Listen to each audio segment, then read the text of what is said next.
Building relationships with potential investors. By the way, everyone is a potential investor. Now, you do have prospects and you do have suspects. A prospect is someone who could potentially lend to you. A suspect is someone who talks about lending but has no money or no liquidity and no desire to become liquid. Some people are prospects and illiquid. They're still prospects because liquidity can come over time. Suspects don't have money, but they talk a big game. Sometimes a suspect is someone who has money, but would be a terrible investment, a terrible person to invest with. Somebody who'd be a terrible person to invest with is someone who recently got the money and isn't very good at managing their money. Somebody who is a gambler, somebody who doesn't have good money habits, because they're going to need their money back quickly instead of a long-term situation. Somebody who's been seizing the money, it's been sitting there for a while. This is a much better person to borrow from. You want to be very cautious with who you borrow from, because if they needed to get the money back quickly and you were now in an illiquid situation because you bought real estate, it might put you in a bad situation. And it's usually those times that somebody calls the SEC and gets your ass in trouble. So while we're lending, we want to make sure that we only work with liquid people, people who have held their money for a long time. They're financially stable. They know what they're doing. Accredited investors are the best, but accredited investors typically want equity. And so when you're dealing with the debt side, you're typically dealing with people with less money. So my rule of thumb is always borrow half of what they have saved. I never, ever, ever like to take somebody's full savings. We don't borrow from people we don't like. If you don't like them, if you don't mesh well, if their morals aren't there, if their ethics aren't there, you've heard, even got a hint that they did a deal that wasn't quite legal or up to code, then I wouldn't do business with them. Not even if it meant losing the deal. Find somebody else, shoot me a text. We'll talk. We'll find out what's going on with your deal. But I would never do a deal with somebody you don't like or trust. Lending is all about relationships. Some of the lenders that we've brought into South Coast Capital, I only met for 30 minutes. Darina introduced me. I had a conversation with them. And I thought, you know what, this person, I get along with them. I understand how they built their business. I really like what they've done. Some of the investors in South Coast Capital I've known for years, and we've got deep relationships. I know them very well. They're in the mentorship, so I know them inside and out. And those are easy decisions for me.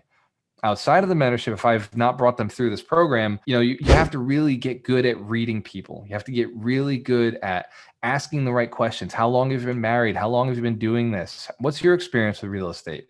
What do you know? If somebody has no experience, that's somebody I'm usually cautious around, because they may not understand the process we go through as investors. So having a basic understanding of real estate is part of our requirements for borrowing from other investors.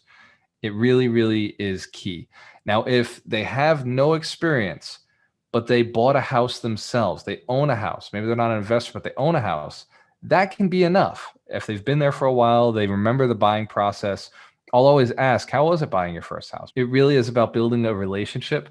I've never, ever, ever met somebody and 5 minutes later, they're like, here's money. It's just never happened.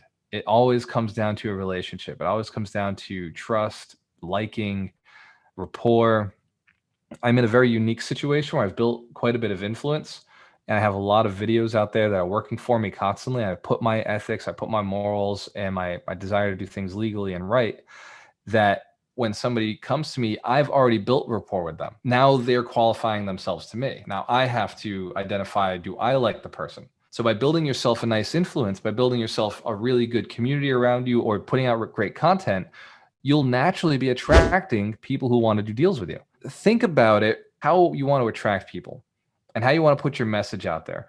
The videos you record today will be out there 10 years from now. And if you put them in the right place, those videos could be assets that bring people in for your business and for your lending side of things, for the real estate deals. It's an amazing experience being able to share some of your knowledge, some of your expertise, and putting it out in a place where other people can see it. Alchemist Nation is all about teaching, training, growing. Every single course that we teach, there's an underlying message behind it. There's a reason for that course. Wholesaling Bootcamp, designed to bring us deals. I learned a lesson a long time ago from one of my coaches, Jason Kennedy, who's a very successful real estate investor. But what he told me was, you teach what you want more of. So I wanted more real estate deals. So I taught wholesaling, taught real estate deals. I wanted to recruit agents. And so I taught working with investors. And then I wanted to find more buyers for my team. So I started teaching buy real estate to cash flow and get rich. Teach what you want more of. If you want more people buying real estate, teach how to buy real estate. If you want more people becoming agents and learning how to work with investors, teach how to become agents and work with investors. Build your business to profit with Dr. Terry Wager was another opportunity to fill the funnel with entrepreneurs. I love to invest in good people's businesses. I love the idea to invest in people's businesses that are doing really good, get a little equity share, help support them and grow them. I've always wanted to be an angel investor. And then more recently, be the bank. Because Ron and I were looking at, well, we got to sell some shares in the company. We want to make sure that we're bringing in people who understand how loans work, how lending works. And I know that for the long term, as we're doing more acquisitions, we're going to have to raise capital on the debt side. We're going to raise more capital on debt. And so the easiest way to do that is teach how to invest passively. And Be the Bank is a training that I created so that I could teach people how to passively invest in my deals and in the community's deals. So if you have somebody who's interested in passive investing, bring them along with you. Teach what you want more of.